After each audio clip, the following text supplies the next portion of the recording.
구원받은 성도의 생활 39번째 시간입니다. 이 시간에는 우리의 삶의 정말 중요한 방향에 대해서 함께 생각해 보려고 합니다. 살다 보면 누군가를 부러워할 때가 있습니다. 나는 형편이 넉넉하지 못해서 하지 못한 일들이 많은데 어떤 사람은 재산이 많아서 하지 못한 일이 없습니다. 나는 할 수 없었던 일들을 그는 쉽게 합니다. 그럴 때 우리는 그를 부러워합니다. 나는 아무리 공부를 해도 이해가 되지 않는데 어떤 사람은 한 번만 들어도 이해하고 깨닫습니다. 그럴 때 우리는 그 사람의 지혜와 뛰어난 이해력을 부러워합니다. 자녀가 잘 되는 모습을 보면서 부러워할 때도 있고요. 그가 가진 재주와 직업을 부러워할 때도 있습니다. 그의 얼굴에 머무는 미소가 부러울 때도 있고 그의 웃음소리가 부러울 때도 있습니다. 그런데 이상한 것은 나는 그 사람을 늘 부러워하는데 정작 당사자는 행복하다고 여기지 않는다는 겁니다. 다른 사람들이 가지고 있지 않는 것들을 가졌습니다. 그래서 사람들은 그를 정말 부러워합니다. 그런데 정작 자신은 행복하다고 여기지 않습니다. 그 자신이 가지고 있는 것이 얼마나 귀한지를 알지 못하기 때문입니다. 이스라엘이 그랬습니다. 이방인들이 볼 때 이스라엘은 부러움의 대상입니다. 하나님을 알지 못하는 이방인 혹은 자기가 믿는 신이 따로 있는 이방인이라면 이스라엘을 부러워하지 않습니다. 하지만 저와 여러분처럼 하나님을 믿는 사람들은 이스라엘이 정말 부럽습니다. 이스라엘은 아브라함의 자손입니다. 이삭의 자손이고 야곱의 자손입니다. 그리고 우리가 정말 사랑하는 다윗의 자손입니다. 우리가 알고 있는 모든 믿음의 사람들이 다 이스라엘의 조상들입니다. 세상에 있는 나라와 민족 가운데 오직 이스라엘만 하나님의 선택을 받았습니다. 애굽에 내린 10가지 재앙, 홍해가 갈라져서 길이 되는 것, 날마다 하늘에서 만나가 내려오는 것, 여리고성이 무너지는 것, 모두 하나님께서 이스라엘을 위해서 하신 놀라운 일들입니다. 이스라엘은 하나님의 선택을 받고 하나님의 계명을 받은 아주 특별한 사람들입니다. 그래서 예수님을 믿는 사람들은 이스라엘을 부러워합니다. 우리는 가질 수 없는 것을 그들은 가졌기 때문입니다. 우리는 누릴 수 없었던 것들을 그들은 누렸기 때문입니다. 우리가 부러워한 만큼 이스라엘도 자부심을 가지고 있습니다. 이스라엘은 자기들이 하나님의 택한 민족이라는 자부심이 있습니다. 하나님이 이스라엘의 하나님이시고 이스라엘은 하나님의 백성이라는 그 자부심이 있습니다. 하나님께서 이스라엘에게 십계명을 주셨다는 자부심도 있습니다. 그리고 메시아가 이스라엘에게서 나온다는 자부심도 있습니다. 그렇지만 이스라엘은 자기들이 가진 것이 얼마나 귀한지를 깨닫지 못했습니다. 이스라엘을 향하신 하나님의 계획을 그들은 오해했습니다. 그래서 이스라엘 구원하기 위해 오신 하나님의 아들 예수 그리스도를 미워했고 거절했고 마침내는 십자가 못 박아 죽였습니다. 예수를 믿는 사람들을 핍박했고 교회를 핍박했습니다. 하나님께서 바울을 이방인의 사도로 부르셨습니다. 바울은 유대인이지만 하나님은 바울을 유대인이 아닌 이방인에게 복음을 전하는 사도가 되게 하셨습니다. 하나님의 부르심을 따라 바울은 이방인들에게 복음을 전했습니다. 하지만 바울은 유대인들을 놓을 수가 없었습니다.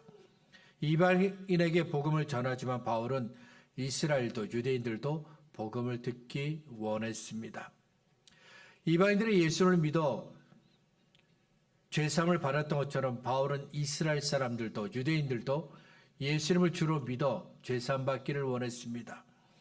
이방인들이 예수님을 믿어 하나님의 자녀가 되었던 것처럼 바울은 이스라엘 백성들도 그들도 예수님을 믿어 하나님의 자녀가 되기를 원했습니다. 이방인들이 십자가에 못 박혀 죽으신 예수님을 믿어 구원받았던 것처럼 바울은 이스라엘 사람들이 유대인들이 십자가 못 박혀 주신 그 예수님을 주로 믿어 구원받기를 원했습니다. 10장 1절입니다. 형제들아, 내 마음이 원하는 바와 하나님께 구하는 바는 이스라엘을 위함이니 곧 저희로 구원을 얻게 함이라. 바울은 자신의 동족인 이스라엘이, 유대인이 예수를 믿고 구원받기를 간절히 원했습니다. 그래서 그는 이방인들에게 복음을 전하는 도중에도 종종 회당에 들려서 유대인들에게 예수를 믿어 죄사함을 받고 구원을 받으라고 담대하게 복음을 전했습니다. 그러나 유대인들은 바울이 전하는 복음을 받아들이지 않았는데 그들이 알고 있는 구원의 방법과 달랐기 때문입니다. 그들은 구원이 예수님을 믿음으로 얻는 것이 아니라 자신의 노력과 열심으로 얻는 것이라고 생각했습니다. 누가복음 18장에서 예수님이 성전에서 기도했던 바리새인을 말씀하셨는데 바리새인은 이렇게 기도했습니다.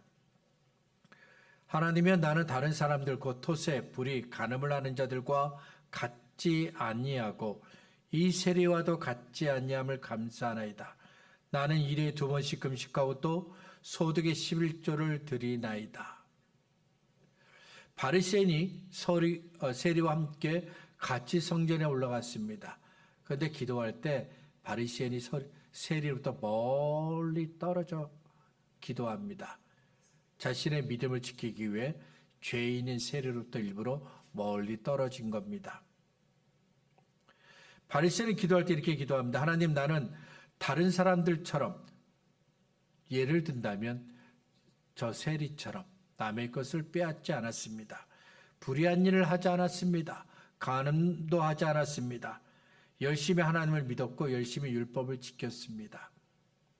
또 바리새인은 하나님을 열심히 믿기 때문에 일주일에 2번씩 금식하고 소득의 11조를 열심히 드렸다고 말했습니다. 바리새인이 기도한 것처럼 유대인들은 열심히 하나님을 믿고 섬겼습니다. 열심히 하나님의 율법을 지켰습니다. 하지만 그들이 보여준 열심은 하나님의 구원으로 가는 올바른 열심이 아니었다는 겁니다. 이스라엘이 택한 길은 하나님이 보여주신 길과 달랐습니다. 크게 어긋났습니다. 그들은 하나님의 의를 따르기보다는 자신의 의를 세우려 했고 끝까지 자신의 뜻을, 자신의 선택을 고집했습니다. 10장 3절입니다.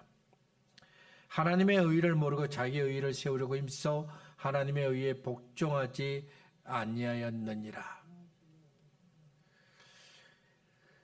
예수님은 하나님께서 우리를 구원하기 위해 보여주신 길입니다. 예수님이 우리가 가야 할 길입니다. 요한복음 14장 6절에서 예수님 말씀하셨습니다. 내가 곧 길이요 진리요 생명이니 나로 말미암지 않고는 아버지께로 올 자가 없느니라. 죄사함을 받고 싶습니다. 죄의 문제를 해결받고 싶습니다. 그러면 예수님을 믿어야 합니다. 예수님을 믿지 않으면 죄사함 있는 길로 갈 수가 없고 죄에서 구원받을 수 없습니다. 죄의 문제는 해결받을 수 없습니다. 하나님은 이스라엘에게 길이신 예수님을 믿으면 죄사함을 받고 구원을 받는다고 말씀하셨습니다.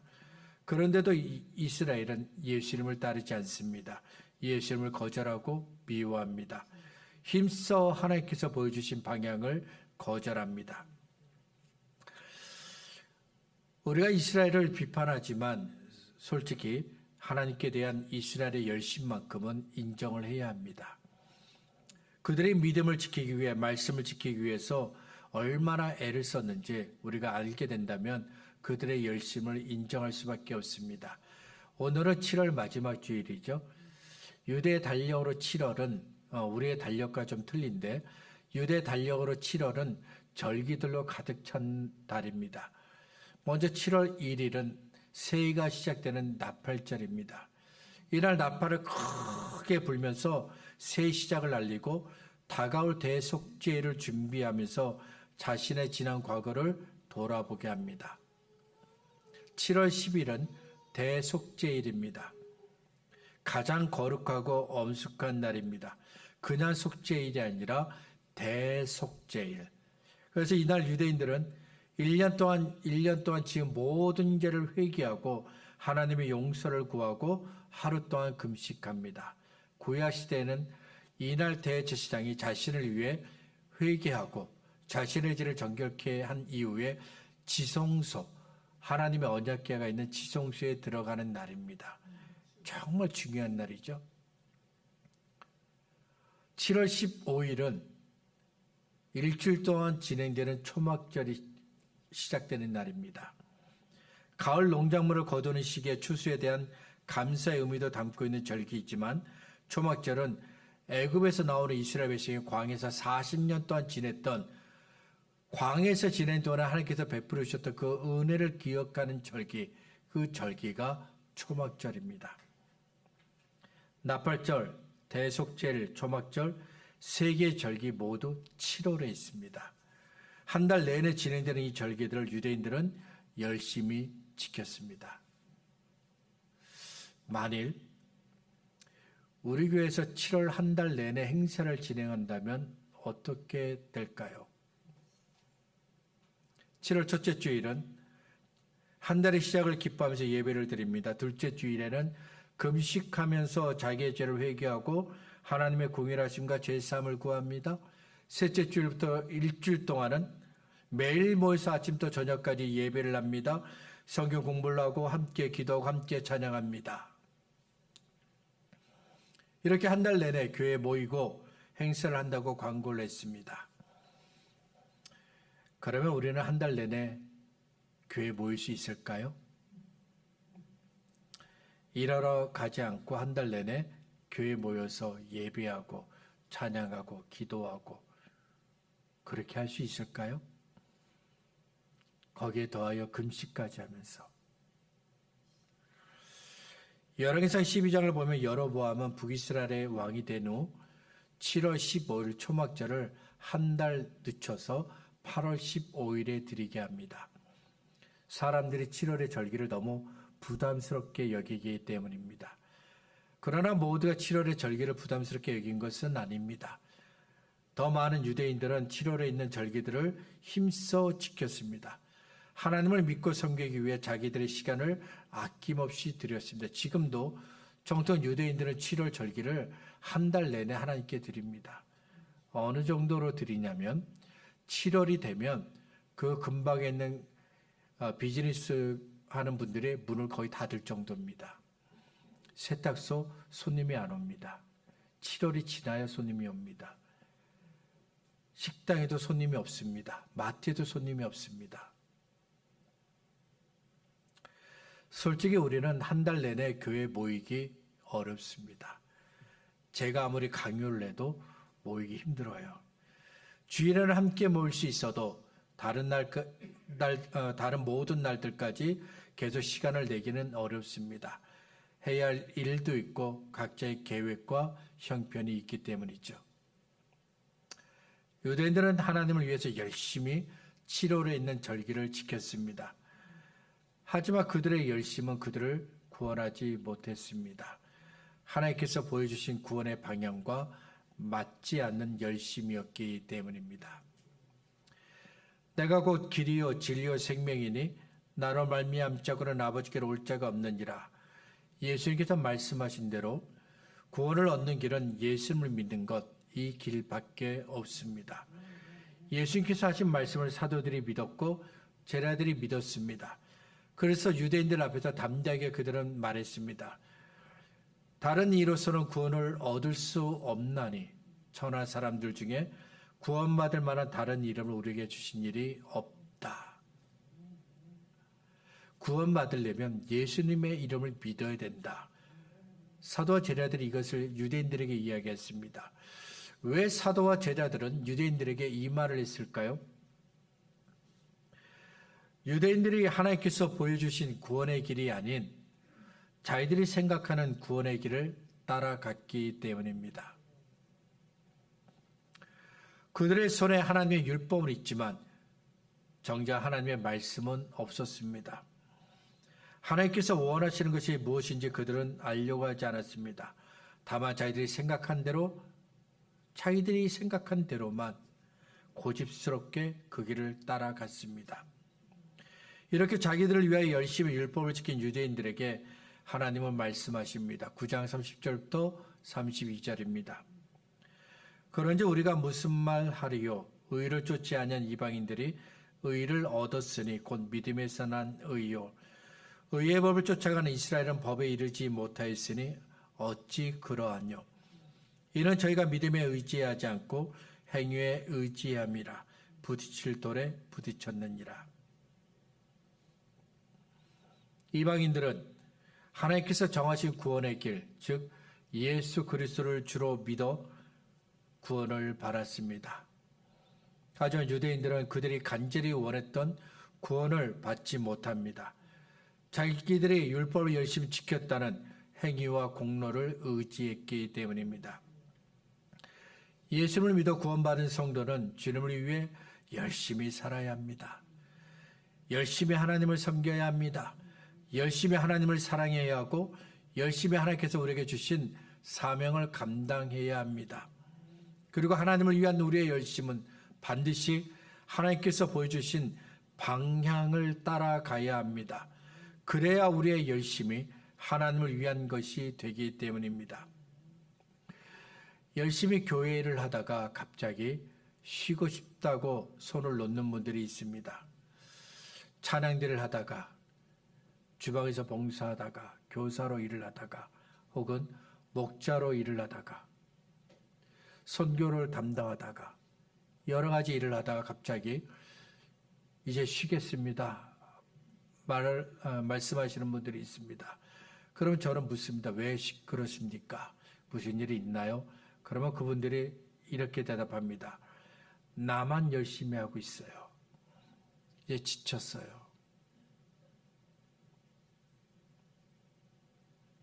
빠지지 않고 주일 예배 참석했습니다. 수요 예배, 새벽 예배, 열심히 주중 예배를 참석했습니다. 목장 모임과 선교회 모임에도 성실히 참여했습니다. 주방에도 섬기고 교회가 일이 필요하다면 주중에도 언제든지 시간을 내서 힘을 합쳐서 교회 일에 동참을 했습니다. 그러다가 어느 날 시간이 지나면서 나와 다른 사람을 비교합니다. 처음에는 주님을 사랑하는 마음으로 일을 시작했지만 어느 순간 다른 사람들의 모습이 눈에 들어오기 시작합니다. 그리고 이렇게 생각합니다. 왜 나만 열심히 이렇게 애쓰고 있을까? 저 사람은 시간도 있는데 섬기지 않고, 저 사람은 재능도 있고 경제적으로 여유도 있는데 왜 함께하지 않을까? 이런 생각들이 마음을 흔들기 시작합니다. 나는 열심히 하는데 가만히 있는 사람들 보며 이런 생각을 하게 되죠. 만약 우리 마음속에 나만 열심히 하고 있다는 그런 생각이 자리 잡고 있다면 지금까지 내가 했던 모든 일들을 돌아보아야 합니다. 지금까지 내가 했던 일들이 정말 주님을 위한 일이었는지 점검해 보아야 합니다. 정말 주님을 사랑해서 했던 일인지 점검해 보아야 합니다. 주님의 칭찬을 받기 위한 것인지 아니면 사람들의 칭찬을 받기 위해서 한 일인지 점검해 보아야 합니다. 혹 내 문제를 해결받기 위한 조건으로 그렇게 열심히 일한 것은 아닌지 점검해 보아야 합니다. 열심히 일한 이유가 주님을 사랑해서가 아니라 나 자신을 드러내기 위한 것이라고 한다면 그 열심은 오랜 동안 지속되기 어렵습니다. 기대한 만큼 인정도 받지 못하고 원하는 보상이 주어지지 않았을 때 마음이 쉽게 무너지고 결국 손을 놓게 되기 때문입니다. 방향이 중요합니다. 목적지에 도달하려면 바른 방향으로 가야 합니다. 동쪽으로 가야 하는데 서쪽으로 가면 안 됩니다. 반드시 목적지가 있는 그 방향으로 가야 합니다. 구원을 받고 싶습니다. 은혜를 받고 싶습니다. 그러면 예수님께서 계신 그 방향으로 가야 합니다.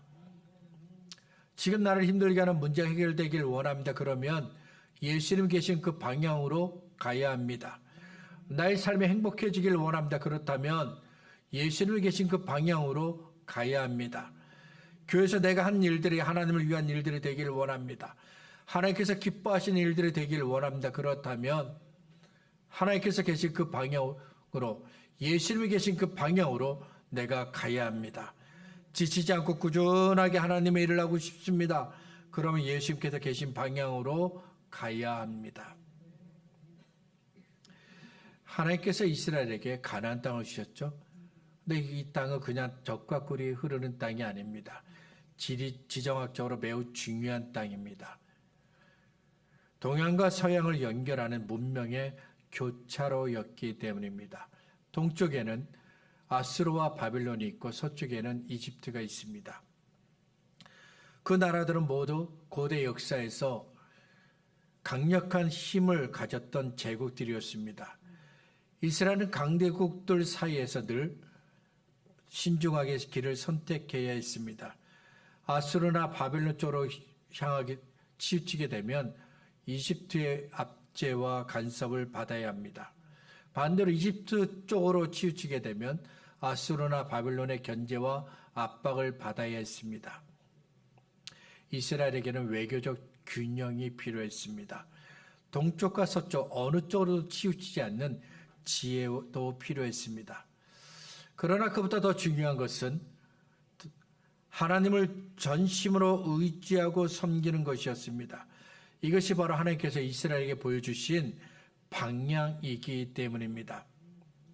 이스라엘이 하나님께서 보여주신 하나님이라는 그 방향을 선택했을 때 어떤 나라도 이스라엘을 흔들 수 없었습니다. 괴롭힐 수 없었습니다.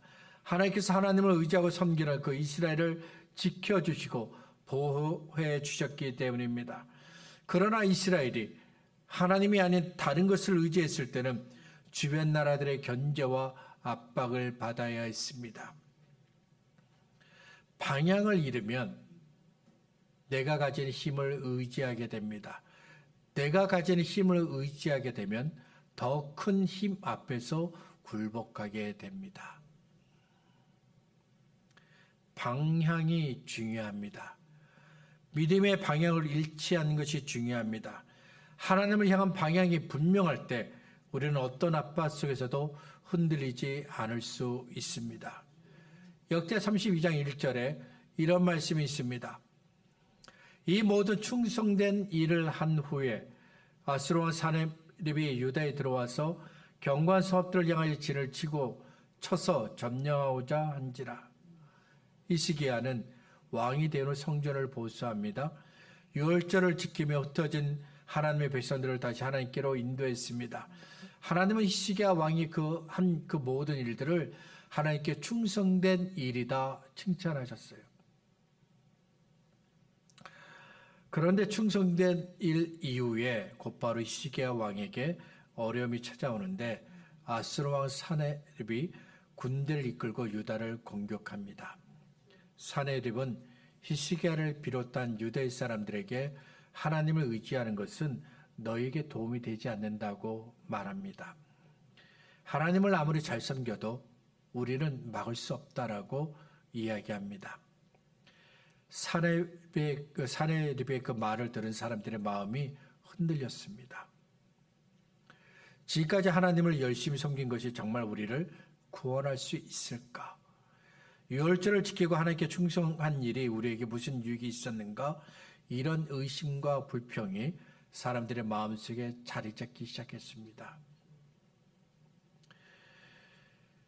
의심과 불평은 내가 가고 있는 방향이 옳은지 확신이 서지 않을 때 생기는 겁니다. 우리가 하고 있는 일이 옳은 것인지 확신이 서지 않습니다. 그러면 의심하고 불평을 하게 됩니다. 우리가 가고 있는 방향이 옳은지 확신이 서지 않습니다. 그러면 의심하고 불평하게 됩니다. 때문에 우리는 우리의 충성이 누구를 향하고 있는지 항상 점검해야 합니다. 누구를 위해 선신하고 있는지 점검해 보아야 합니다. 하나님을 의지하는 이유가 무엇인지, 하나님께 나의 문제를 맡기는 이유가 무엇인지 점검해 보아야 합니다. 그래서 하나님께서 보여주신 방향과 맞춰야 합니다. 하나님께서 보여주신 방향으로 가야 합니다. 저와 여러분의 헌신과 열심과 섬김이 하나님께서 보여주신 방향과 맞기를 바랍니다. 하나님께서 보여주신 방향으로 갈 수 있기를 바랍니다. 말씀을 정리하겠습니다.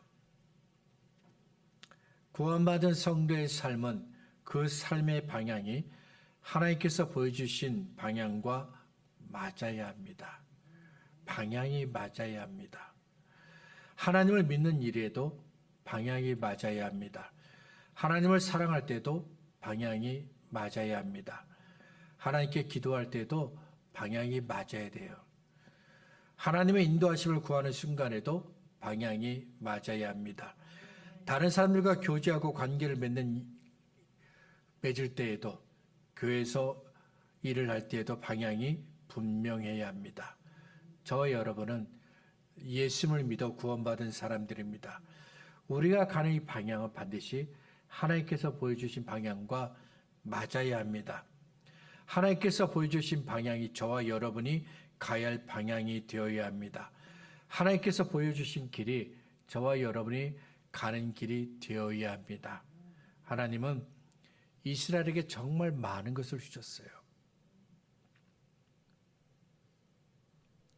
하나님께서 이스라엘에게 주신 것을 조금이라도, 그 일부분이라도, 100분의 1이라도 우리에게 주신다면 우리의 삶은 더 복될 것입니다. 하지만 이스라엘은 실패합니다. 하나님께서 주신 방향과 그들이 가는 방향이 맞지 않았기 때문입니다. 저와 여러분의 가는 길이 하나님께서 보여주신 방향과 맞기를 바랍니다. 다시 한번 우리의 표대가 어디 있는지 확실하게 보시고 그 표대를 향해